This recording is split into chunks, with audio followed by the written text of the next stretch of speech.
Sri come கணபதையே நமஹ. ஓம் ஸ்ரீ ஆதித்ய பிரசன்ன ஜோதி நேயர்கள் அனைவருக்கும் வணக்கம். நாளைய நாள் இனிய நாளாக அனைவருக்கும் அமையட்டும். நாளைய தினம் விஸ்வவசு வருடம் மாசி மாதம் 4ஆம் நாள் திங்கட்கிழமை சதுர்த்தசி மாலை மணி 6:27 வரை, பிறகு அமாவாசை. திருவோண நட்சத்திரம் இரவு 9:44 வரை, பிறகு அவிட்ட நட்சத்திரம். அமிர்த சித்த யோகம் கூடிய நாள்.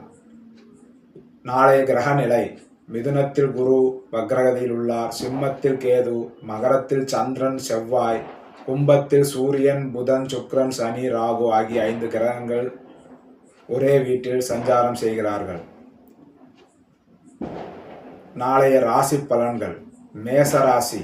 மேசராசி அன்பர்களே, தொட்டதெல்லாம் பொன்னாகும் நாள். புதிய முயற்சிகளில் வெற்றி நிச்சயம். ரிஷபராசி அன்பர்களே, பேச்சில் நிதானம் தேவை. தேவையற்ற விவாதங்களை தவிர்ப்பது நிம்மதி தரும். மிதுனராசி அன்பர்களே, நீண்ட நாள் ஆசைகள் நிறைவேற வாய்ப்புகள் கிடைக்கும். எதிர்பார்த்த பண வரவு வந்து சேரும். கடகராசி அன்பர்களே, உத்தியோகத்தில் மேலதிகாரிகளின் பாராட்டு கிடைக்கும். உற்சாகமான நாள். சிம்ம ராசி அன்பர்களே, குடும்பத்தில் மகிழ்ச்சி நிலவும். பிள்ளைகளால் பெருமை வந்து சேரும். கன்னிராசி அன்பர்களே, செலவுகள் அதிகரிக்கும். திட்டமிட்டு செயல்படுவது அவசியம். சேமியுங்கள், சேமிப்பு உயரும். துலாம் ராசி அன்பர்களே, உடல் ஆரோக்கியத்தில் கவனம் தேவை. வெளியூர் பயணங்கள் நன்மை தரும். விருச்சக ராசி அன்பர்களே, தடைப்பட்ட காரியங்கள் கைகூடும். நண்பர்கள் உதவி கிடைக்கும். தனுசு ராசி அன்பர்களே, வியாபாரத்தில் லாபம் இரட்டிப்பாகும். புதிய முதலீடுகளுக்கு ஏற்ற நாள். மகர ராசி அன்பர்களே, மனக்குழப்பம் நீங்கி தெளிவான ஒரு நிலைக்கு வரும் நாளாக அமையும்.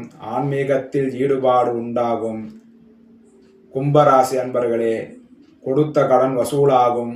உறவினர்கள் வருகையால் வீடு மகிழ்ச்சியாக இருக்கும் அல்லது நண்பர்களால் மகிழ்ச்சி கிடைக்கும். மீனராசி அன்பர்களே, உழைப்புக்கு ஏற்ற ஊதியம் கிடைக்கும். அரசு வழியில் ஆதாயம் உண்டு. ஸ்ரீ ஆதித்ய பிரசன்ன ஜோதி நேயர்களுக்கு வணக்கம். ஸ்ரீ ஆதித்ய பிரசன்ன ஜோதிடம் ஜோதிடர் அடியேன் எஸ். பத்மநாப சாஸ்திரிகள்.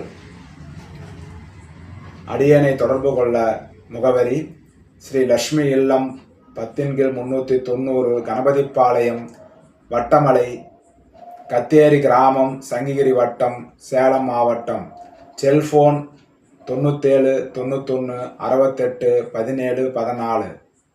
காலை 10 மணி முதல் மாலை 5 மணி வரை மட்டும் தொடர்பு கொள்ளலாம். ஜாதகம் பார்க்க விரும்புவோர்கள் ஃபோனில் தொடர்பு கொண்டு விளக்கங்களை கேட்டறியலாம்.